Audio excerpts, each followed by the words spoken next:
Um grito ecoou pela galeria escura do Museu Nacional de Arqueologia em Lisboa, cortando o ar como uma lâmina afiada. João tropeçou para trás, o coração disparado, enquanto o frasco de vidro se estilhaçava no chão de mármore, revelando não poeira antiga, mas um pedaço de pergaminho enrolado, marcado por linhas tremulantes que pareciam pulsar com segredos há muito enterrados. Naquele instante, ele soube, aquilo não era um artefato qualquer, era um mapa para o coração perdido de Portugal, e o preço por tal poderia ser sua própria alma exposta. O sol poente tingia as águas do Tejo de um laranja flamejante quando João, um jovem de 28 anos com olhos castanhos profundos e uma timidez que o fazia encolher nas sombras das salas de exposição, finalmente se atreveu a desdobrar o pergaminho em seu pequeno apartamento no bairro de Alfama. Ele era curador assistente no museu, um trabalho que amava por sua quietude, mas que o isolava ainda mais do mundo barulhento lá fora. Filho de um pescador conservador de Cascais, João aprendera cedo a esconder quem era, um homem gay em uma família onde o amor era medido por casamentos tradicionais e herdeiros robustos. Seu pai, com mãos calejadas pelo mar, nunca soubera da carta que João escrevera aos 18 anos e queimara na praia ao amanhecer, jurando silêncio eterno. Mas agora, aquele mapa, com sua rosa dos ventos desenhada à mão e símbolos que evocavam os grandes navegadores do século XV, parecia um chamado irresistível, como se o passado de Portugal sussurrasse seu nome antes que pudesse decifrar as primeiras runas. Um barulho na porta o fez congelar.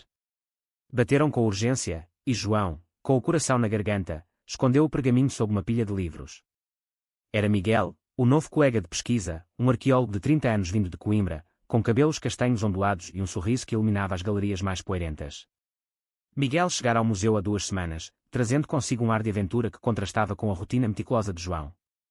Eles haviam-se conhecido durante uma catalogação noturna, trocando olhares furtivos sobre estátuas romanas, mas João sempre recuara, temendo que aqueles olhos verdes revelassem demais.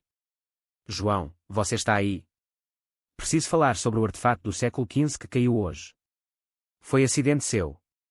A voz de Miguel era cálida, mas carregada de curiosidade. João abriu a porta apenas o suficiente para vê-lo ali, sob a luz amarelada do poste de rua, com uma jaqueta de couro gasta que cheirava a terra úmida de escavações.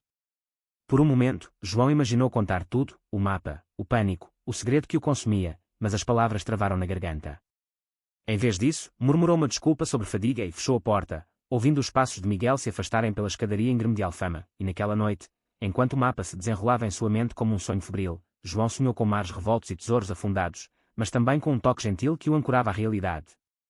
Ele não sabia que Miguel, do outro lado da cidade, folheava anotações antigas em seu quarto alugado no Chiado, sentindo uma atração inexplicável pelo curador reservado. Miguel, que crescera em uma família acadêmica aberta mas distante, carregava suas próprias cicatrizes, um namoro terminado em Coimbra por causa de ciúmes e inseguranças, deixando-o cético quanto ao amor. Mas algo em João o intrigava, como se o destino os entrelaçasse antes mesmo de eles o perceberem. No dia seguinte, o museu fervilhava com rumores. O diretor, um homem idoso de bigode grisalho chamado Sr. Almeida, convocara uma reunião de emergência. O frasco quebrado continha algo valioso, anunciou ele, com voz trêmula. Relatos de um mapa náutico perdido, possivelmente de Vasco da Gama ou um de seus contemporâneos. Se for autêntico, pode levar a um tesouro histórico, joias, diários, provas de rotas secretas para a Índia. Os olhos de todos se voltaram para João, que corara violentamente, fingindo surpresa. Mas, entre a multidão, ele viu o olhar penetrante de Miguel, não acusatório, mas solidário, como se dissesse: eu sei que você esconde algo, e eu quero ajudar. Após a reunião, enquanto o grupo se dispersava pelas salas e quantos, Miguel o encurralou perto da seção de artefatos marítimos. Conte-me a verdade, João. Eu vi o pergaminho no seu rosto ontem. Não sou inimigo. Sua mão roçou o braço de João por acidente, ou não, enviando um arrepio que João tentou ignorar. É perigoso, sussurrou João, olhando para o chão de azulejos pintados com cenas de navegações. Meu pai. Ele me ensinou que segredos como esse destroem famílias. E eu? Eu não posso arriscar mais do que já arrisquei. Miguel franziu a testa, confuso, mas persistente. Arriscar o quê? Somos colegas. Deixe-me ver. Relutante, João cedeu, levando-o a uma sala trancada nos fundos do museu, onde a luz filtrada por vitrais dançava sobre o mapa estendido na mesa. Antigas runas em latim e português arcaico revelavam uma rota de Lisboa a uma baía escondida nas falésias de Sintra, onde o navio afundado guardava não só ouro, mas documentos que poderiam reescrever a história das explorações portuguesas, incluindo menções a amores proibidos entre marinheiros, ecos de uma era onde o desejo era tanto tesouro quanto maldição. Isso é incrível, murmurou Miguel, traçando as linhas com o dedo. Mas por que esconder? Há rivais por aí, colecionadores privados, como o Conde Ferreira, que compraria isso por uma fortuna e o trancaria em uma mansão. João engoliu em seco. O conde era uma lenda sombria em círculos arqueológicos, um homem rico de Porto, abertamente homofóbico em seus círculos sociais, que via o passado como troféu para exibir sua superioridade moral. Se ele souber, virá atrás de nós, disse João, sentindo o peso da vulnerabilidade.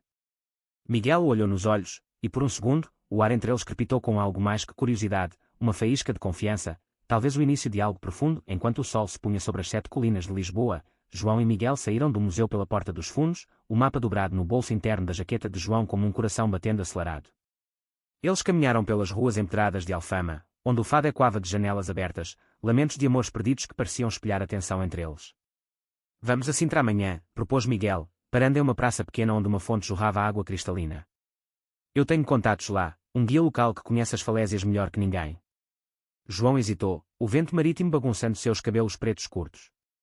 Ele queria dizer sim, mas o medo paralisava, medo do pai, que ligava toda semana exigindo atualizações sobre uma vida decente, medo de si mesmo, de admitir que o olhar de Miguel o fazia questionar anos de solidão autoimposta. E se for uma armadilha? O conde tem olhos em todo lugar. Miguel riu baixinho, um som que aqueceu o peito de João como vinho do Douro. Então enfrentamos juntos. Confia em mim. Naquela noite, em seu apartamento apertado com vista para o castelo de São Jorge, João não dormiu. Ele desdobrou o mapa novamente, estudando os símbolos, uma rosa com espinhos entrelaçados, talvez um código para amantes separados pelo mar. Pesquisando em livros empoeirados que trouxera do museu, descobriu lendas sobre um navegador chamado Diogo, um companheiro de gama que supostamente escondera seu amor por outro marinheiro em diários criptografados, afundados para protegerem-se da Inquisição. O tesouro não era só ouro, era uma história de amor que era na aurora das descobertas, algo que ressoava na alma de João como um eco pessoal. Lágrimas embaçaram sua visão, lágrimas de raiva por um passado que negava sua existência, e de esperança por um futuro onde ele pudesse ser inteiro. Ao amanhecer, um telefonema o arrancou do torpor. Era o Sr. Almeida. João, o Conde Ferreira ligou. Ele sabe do mapa. Diga que está seguro no museu. O pânico subiu como uma onda. Como? Alguém os traíra. Correndo para o museu, João encontrou Miguel já lá, pálido, segurando um bilhete anónimo, entregue o mapa ou perca tudo. Os olhos de Miguel encontraram os dele, e pela primeira vez, João viu medo ali, não pelo tesouro, mas por ele. Nós fugimos agora, disse Miguel, pegando sua mão impulsivamente. O toque foi elétrico, um juramento silencioso em meio ao caos. Eles pegaram o primeiro trem para Sintra, as colinas verdes desfilando pela janela como sentinelas protetoras. Sintra os recebeu com névoa matinal e o perfume de eucaliptos, um labirinto de palácios e florestas que pareciam saídos de um conto de fadas sombrio. Seu guia, um homem idoso chamado Tomás, esperava na estação com um jipe enferrujado. As falésias da Baía dos Amantes, explicou ele enquanto dirigia por estradas sinuosas.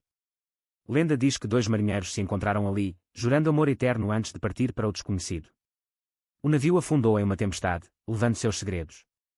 João sentiu um aperto no peito, era como se o mapa os guiasse não só a um tesouro, mas a uma redenção pessoal. Miguel, ao seu lado, roçava o joelho contra o dele acidentalmente, e cada toque era uma pergunta não feita. E nós? O que somos?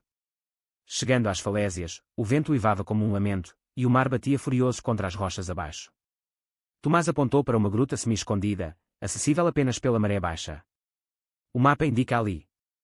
Enquanto desciam uma trilha íngreme, João tropeçou em uma raiz exposta, e Miguel o segurou pela cintura, os corpos pressionados por um instante que pareceu eterno. Cuidado, murmurou Miguel, o hálito quente contra sua orelha. João se afastou corando, mas o dano estava feito, o desejo, outrora sufocado, agora ardia como brasa.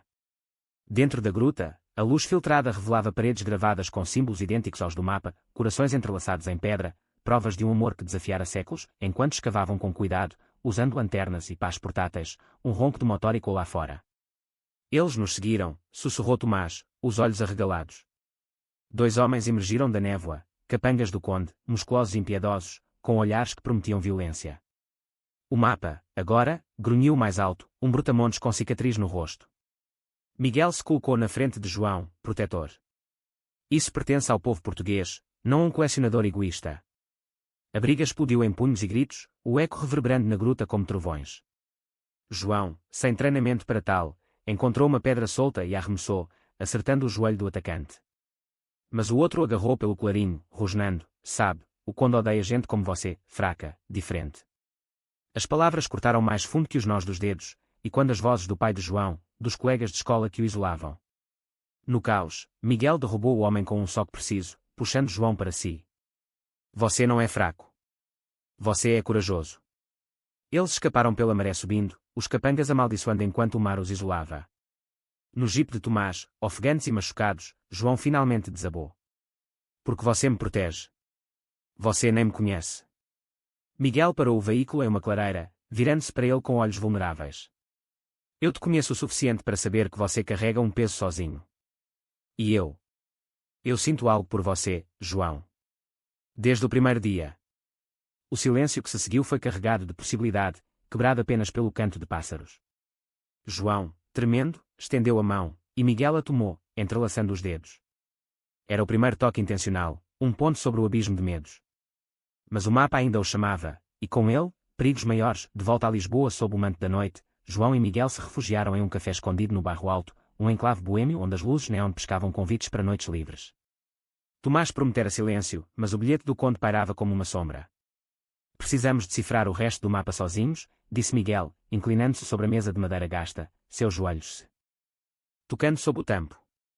O ar cheirava a pastéis de nata e café forte, mas para João, era o perfume sutil de Miguel, terra e oceano, que o distraía. Ele traçou as runas com o dedo, traduzindo em voz baixa: a chave está no Palácio da Pena, onde o rei escondeu seus pecados. Sintra novamente, mas agora com um destino específico, o palácio colorido nas colinas, um labirinto de torres e jardins que guardava segredos reais. Meu pai me mataria se soubesse, confessou João de repente, a voz rouca. Ele acha que sou o filho perfeito, solteiro por escolha, focado no trabalho. Se ele descobrisse sobre nós. Ele gesticulou vagamente entre eles, o rosto queimando. Miguel cobriu sua mão com a própria, um gesto terno que parou o tempo. Meu ex em Coimbra dizia que eu era muito idealista, que amor assim não dura em um mundo cruel. Mas olhando para você, eu quero provar que ele estava errado. Seus olhos se encontraram, e pela primeira vez, João permitiu-se ver a profundidade ali, não pena, mas admiração, um espelho para sua própria coragem escondida. Eles saíram do café de mãos dadas, um risco calculado nas ruas movimentadas, onde casais de todos os tipos passeavam sob as estrelas. Nas horas seguintes, em um quarto improvisado no sótão de um amigo de Miguel, um artista que pintava murais de amores proibidos, eles estudaram o mapa à luz de velas. As chamas dançavam, projetando sombras que pareciam fantasmas de amantes passados. Veja aqui, apontou Miguel, seu ombro roçando o de João. Um símbolo de âncora partida, representa a separação forçada. Diogo e seu amor, talvez, forçados a se esconderem. João sentiu um nó na garganta. Sua própria separação do pai era autoimposta, uma âncora que o prendia ao cais da negação. Eu escrevi uma carta para ele anos atrás, sobre quem eu sou. Mas o mar a levou, e com ela, minha voz. Miguel virou-se, o rosto sério. Então escreva outra. Não para ele ainda, mas para você. Nós merecemos isso. A conversa fluiu como o Tejo, revelando camadas. Miguel falava de sua infância em bibliotecas empoeiradas, sonhando com aventuras que o tirassem da solidão académica. João, de noites em Alfama ouvindo fado, imaginando um amor que não doesse. Quando o sol raiou, eles partiram para Sintra mais uma vez, o Palácio da Pena erguendo-se como um sonho pintado contra o céu azul. Mas ao chegarem aos portões, um carro preto os esperava, o conde em pessoa, um homem de 50 anos com terno impecável e olhos frios como o Atlântico invernal. Senhores, saudou ele com falsa cortesia, flanqueado por seus capangas. Ouvi que encontraram algo meu. Entreguei, e eu generosamente doarei para o museu. Sua voz era veneno adoçado, e João notou o desdém em seu olhar ao vê-los juntos, próximos demais. Isso não é seu, rebateu Miguel, a voz firme. É herança de todos. O conde riu, um som seco. Herança. Para gente como vocês, é só mais uma fantasia. O mundo real tem regras. As palavras atingiram João como um tapa, revivendo ecos de rejeição, o tio que o chamara de aberração, em uma reunião familiar, os sussurros no museu sobre o solteiro quieto. Mas Miguel apertou sua mão, ancorando, vamos embora, murmurou, e eles se esgueiraram pelos jardins labirínticos, o conde gritando ordens atrás. Eles encontraram refúgio em uma capela abandonada nos grounds do palácio, onde o mapa os guiava a uma placa solta no altar. Debaixo dela, um pequeno cofre de ferro, enferrujado mas intacto, continha um diário amarelado, páginas de Diogo, descrevendo não só rotas marítimas, mas cartas de amor para seu companheiro, meu farol no escuro, escritas em código para escapar da perseguição. Lágrimas brotaram nos olhos de João enquanto lia em voz alta, a voz tremendo. Eles se amavam apesar de tudo. Como nós poderíamos? Miguel, comovido, puxou para um abraço, os corações batendo em uníssono. Foi o primeiro beijo, hesitante, doce, sob a luz filtrada pelos vitrais coloridos, um selo de promessa em meio ao perigo. Mas o som de passos os separou, os capangas haviam-os encontrado novamente, a fuga pela floresta foi frenética, galhos chicoteando seus rostos, o diário apertado contra o peito de João. Eles emergiram em uma trilha costeira, onde o mar rugia abaixo, e se esconderam em uma caverna rasa. Ofegantes, Miguel limpou o sangue de um arranhão no rosto de João. Eu não vou deixar ele nos separar, jurou. João, exausto mas vivo de uma forma nova, assentiu. Então lutamos juntos. Pelo tesouro. E por nós. Mas o conde não desistia, um helicóptero zumbia ao longe, seus faróis varrendo a escuridão como olhos acusadores. A caçada estava longe de acabar, e com ela, as feridas do passado de João ameaçavam se abrir novamente. Os dias seguintes foram uma dança perigosa entre descoberta e perseguição, com Lisboa como palco e o Tejo como testemunha silenciosa. João e Miguel se mudaram para um esconderijo em Belém, perto da torre, um apartamento alugado anonimamente onde o cheiro de maresia misturava-se ao de livros velhos. O diário de Diogo se tornara seu guia, suas páginas revelando pistas para o local final do tesouro, uma cripta sob a sede de Lisboa, acessível apenas durante uma rara conjunção lunar que alinhava as marés com antigas marcações astrológicas. Daqui a 3 noites, calculou Miguel, traçando um calendário improvisado na parede caiada. Mas o conde está fechando o cerco, ele comprou informantes no museu. João assentiu, mas sua mente vagava para o telefone mudo sobre a mesa. Uma mensagem do pai pescava: volte para casa no Natal. Sua mãe sente sua falta. Não perca o rumo, filho. O rumo era código para expectativas não ditas, casamento, normalidade. João desligou o aparelho, mas o peso permaneceu. Eu preciso contar a ele, confessou Miguel uma tarde, enquanto caminhavam pelo mosteiro dos Jerónimos, fingindo serem turistas para despistar olhares. O ar estava carregado de incenso e história, estátuas de navegadores olhando para eles como juízes benevolentes. Miguel parou sob um arco gótico, virando-o para si. Conte quando estiver pronto. Mas saiba que eu estou aqui, não como parceiro temporário de aventura, mas como algo mais.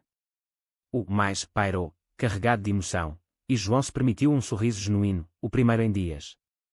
Seu relacionamento florescia em momentos roubados, cafés compartilhados ao amanhecer, mãos entrelaçadas em bons lutados, conversas profundas sobre sonhos. João sonhava em expor o tesouro como uma celebração de amores escondidos, Miguel, em escrever um livro que honrasse vozes silenciadas, mas a tensão escalou quando um pacote chegou ao esconderijo, fotos deles em Sintra, abraçados, com uma nota do conde. Escolham, o mapa ou sua privacidade. Eu exponho tudo. O pânico de João foi visceral, não pelo tesouro, mas pela exposição. Ele usará isso contra nós, contra mim. Minha família. O museu. Ele afundou no sofá, as mãos tremendo. Miguel ajoelhou-se à sua frente, segurando seu rosto com gentileza feroz. Então usamos isso a nosso favor. Vamos ao encontro dele, mas com um plano. Seus lábios se roçaram em um beijo reconfortante, cheio de urgência e ternura, um lembrete de que o amor era sua maior arma. Naquela noite, eles forjaram um mapa falso, infundindo-o com pistas erradas que levariam o conde a uma armadilha nas docas de Alcântara. A conjunção lunar chegou sob um céu estrelado, a sede de Lisboa erguendo-se imponente na colina. Eles entraram pela nave lateral após o toque de queda, o eco de seus passos misturando-se ao sussurro de velas. O diário indicava uma lápide com o emblema da rosa espinhosa, abaixo dela, uma alavanca disfarçada. Com mãos suadas, João acionou, revelando uma escadaria em espiral descendo para a cripta úmida. Tochas antigas, milagrosamente preservadas, acenderam-se com um chiado, iluminando paredes cravejadas de joias, rubis da Índia, ouro de África e caixas de pergaminhos selados. No centro, um relicário de prata continha anéis entrelaçados, símbolos do amor de Diogo e seu companheiro. Gravados com votos eternos. É real, sussurrou Miguel, os olhos brilhando. Uma prova de que o amor sobrevive às tormentas.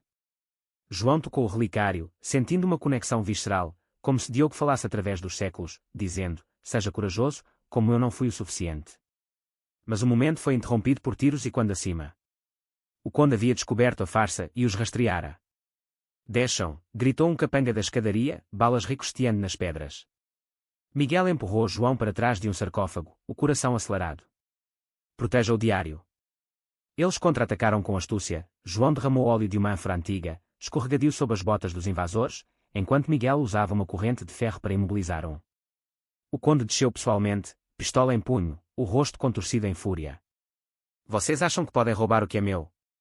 Seu tipo sempre destrói o que toca, amor desviado, história pervertida. Suas palavras eram veneno, alimentadas por preconceitos que o conde usava como escudo para sua própria solidão vazia. João, furioso, rebateu: você destrói escondendo a verdade. Isso é sobre amor, não posse. Um tiro efeto, e o conde avançou, mas Miguel o derrubou com um golpe de uma tocha improvisada. No tumulto, o relicário caiu, abrindo-se para revelar uma carta final de Diogo: ao meu amado, que o mar nos separe mas não nos una no além. Lágrimas escorreram pelo rosto de João enquanto ele e Miguel fugiam pela saída secreta, o tesouro embrulhado em suas mochilas, o conde gemendo no chão. Eles emergiram nas ruas escuras de Lisboa, ofegantes, mas livres, por enquanto. O confronto havia exposto não só o tesouro, mas as rachaduras em suas almas. João percebeu que seu medo era uma prisão autoimposta, e Miguel, que seu ceticismo era medo de perda. Sob a lua cheia, eles se beijaram novamente, um pacto selado em prata e ouro histórico. Mas o conde jurara vingança, e o pai de João, sentindo algo errado, estava a caminho de amanhecer, trouxe uma calmaria traiçoeira, com o Tejo refletindo o céu rosado como um espelho quebrado. João e Miguel se esconderam em uma pensão modesta em Moraria, o bairro multicultural onde o fado nascera de dores compartilhadas.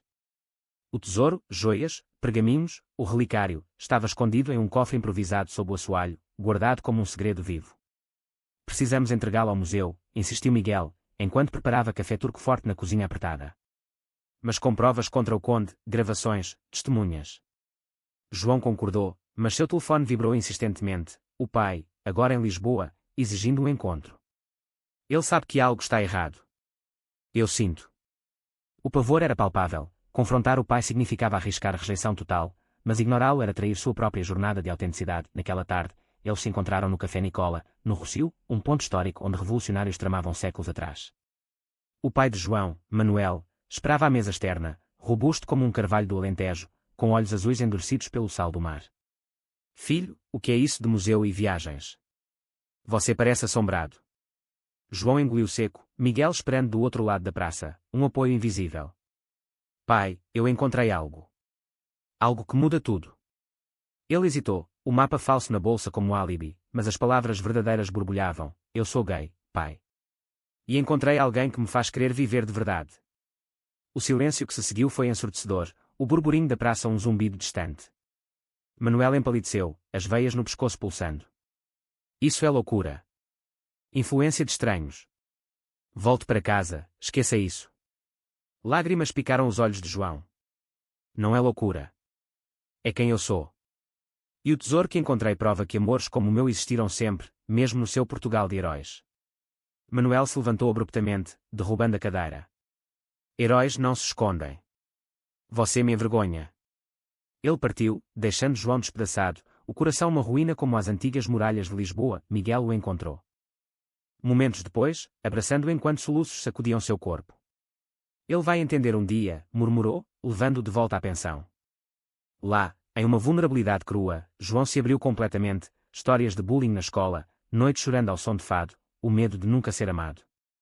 Miguel compartilhou suas próprias feridas, o ex que o traíra com mentiras sobre sua falta de masculinidade, a família que aplaudia sua carreira mas ignorava sua solidão. Nós somos mais fortes juntos, disse Miguel, traçando padrões suaves nas costas de João. Seu amor se aprofundava, não em paixão física, mas em uma intimidade emocional que curava camadas de dor, como o sol derretendo a névoa de Sintra, mas o conde contra-atacou ferozmente. Seus homens invadiram a pensão ao anoitecer, virando o lugar de cabeça para baixo em busca do tesouro. João e Miguel escaparam por uma janela, correndo pelas ruelas labirínticas de Moraria, o eco de botas atrás deles. Eles se refugiaram na casa do artista amigo, onde murais de cores vibrantes celebravam identidades Quier. Eu tenho contatos na polícia, disse o amigo, um homem de meia-idade chamado Rui com tatuagens de âncoras partidas. Mas o conde tem influência, juízes, políticos. Enquanto tramavam, um telefonema veio, o Sr. Almeida, do museu, sussurrando: eu sou o informante. O conde me pressionou, mas eu me arrependo. Venham agora, eu preparei uma exposição de emergência para proteger o tesouro. Desconfiados, mas sem opções, eles partiram para o museu sob a chuva torrencial, o Tejo inchado como sua ansiedade, a galeria principal estava iluminada, vitrines vazias esperando o tesouro. Mas era uma armadilha, o conde esperava com policiais corruptos, o Sr. Almeida amarrado a uma cadeira, olhos suplicantes. Vocês caíram direitinho, zombou o conde, apontando uma arma. Agora, o tesouro, ou ele morre. O coração de João parou, traição dupla, do diretor e do destino. Miguel, pensando rápido, fingiu rendição. aproximando-se devagar. Tom, disse, estendendo a bolsa, mas nela, apenas pedras e o mapa falso. No distração, João ativou um alarme silencioso que Rui instalara, e sirenes uivaram. A confusão explodiu, policiais honestos, alertados por Rui, irromperam pelas portas, desarmando os capangas. O conde, encurralado, cuspiu ódio: vocês, aberrações, nunca vencerão. O mundo é meu. Mas algemado e arrastado, sua voz se perdeu no caos. João correu para o Sr. Almeida, desamarrando. Porquê? Perguntou. O velho, lágrimas nos olhos, confessou: medo de ruína financeira. Mas ver vocês lutar pelo amor. Me lembrou porque preservamos história.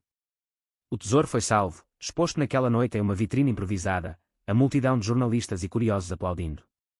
Mas para João, a verdadeira vitória era interna. Ele ligou para o pai, deixando uma mensagem de voz trêmula mas firme, descrevendo o tesouro e seu amor por Miguel.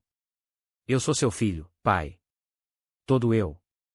Dias depois, uma resposta veio, não perdão imediato, mas venha conversar, hesitante, um primeiro passo sobre o abismo. Com o conde preso e o tesouro seguro, Lisboa pareceu renascer sob um sol de inverno ameno, as ruas de Chiado cheias de transeuntes celebrando a descoberta que era de Diogo, como os jornais apelidaram. João e Miguel foram heróis relutantes, dando entrevistas onde falavam não só de arqueologia, mas de resiliência emocional, como o passado de Portugal, com suas glórias e sombras, ensinava lições de aceitação. O museu lutava diariamente, visitantes tocando vitrinos com o relicário, sussurrando sobre amores que transcendiam tempo. Para João, era catártico, cada olhar admirado era uma validação de sua identidade, outrora escondida como o tesouro nas profundezas, mas as cicatrizes persistiam. Uma noite, enquanto caminhavam pelo aqueduto das águas livres, um monumento de arcos imensos que simbolizava conexões duradouras, João parou, o vento bagunçando seus cabelos. Eu ainda tenho medo, Miguel.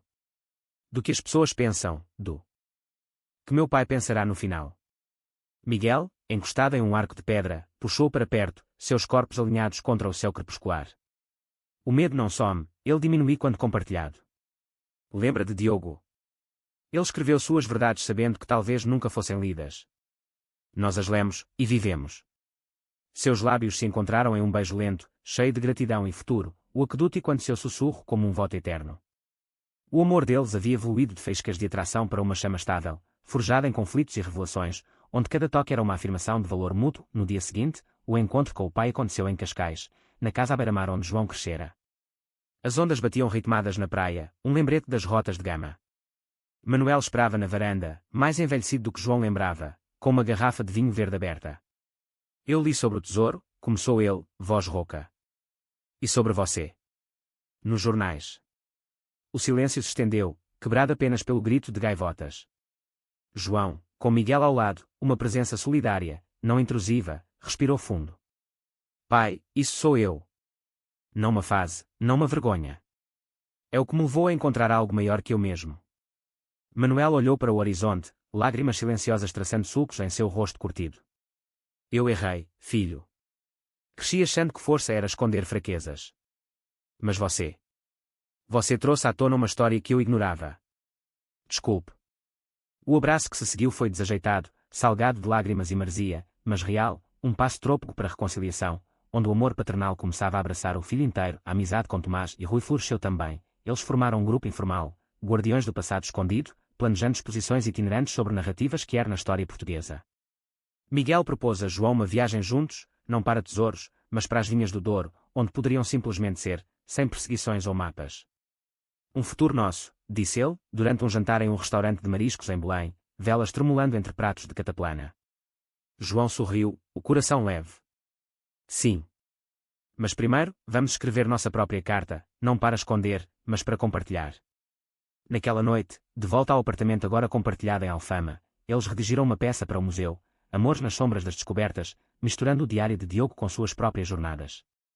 Escrever era terapêutico, um exorcismo de medos. João confrontava sua timidez, transformando-a em prosa poética. Miguel, seu ceticismo, em análises profundas de resiliência. O clímax veio em uma leitura pública no museu, sob os afrescos de navegadores. A multidão, famílias, acadêmicos, jovens como eles, ouvia hipnotizada, aplausos e quando como ondas. O pai de João estava na primeira fila, assentindo orgulhoso, um gesto que curou feridas antigas. O conde, julgado por roubo e extorsão, recebeu sentença leve devido a conexões, mas sua influência murchara. Rumores diziam que, na prisão, ele lia livros sobre história LGBTQ+, um lento desmoronamento de preconceitos. Para João e Miguel, era justiça poética, não vingança, mas transformação. Meses depois, no Douro, sob vinhedos em terraceiras que desciam até o rio como escadas para o céu, eles trocaram anéis simples, inspirados no relicário, jurando lealdade em uma cerimônia privada com amigos. Pelo mar que nos separa Ioné, e com o João, e quando Diogo. O sol se pôs em tons de âmbar, pintando o mundo em promessas, e pela primeira vez, João se sentiu ancorado, não por medo, mas por amor pleno, profundo, que enfrentara rivais e saíra vitorioso.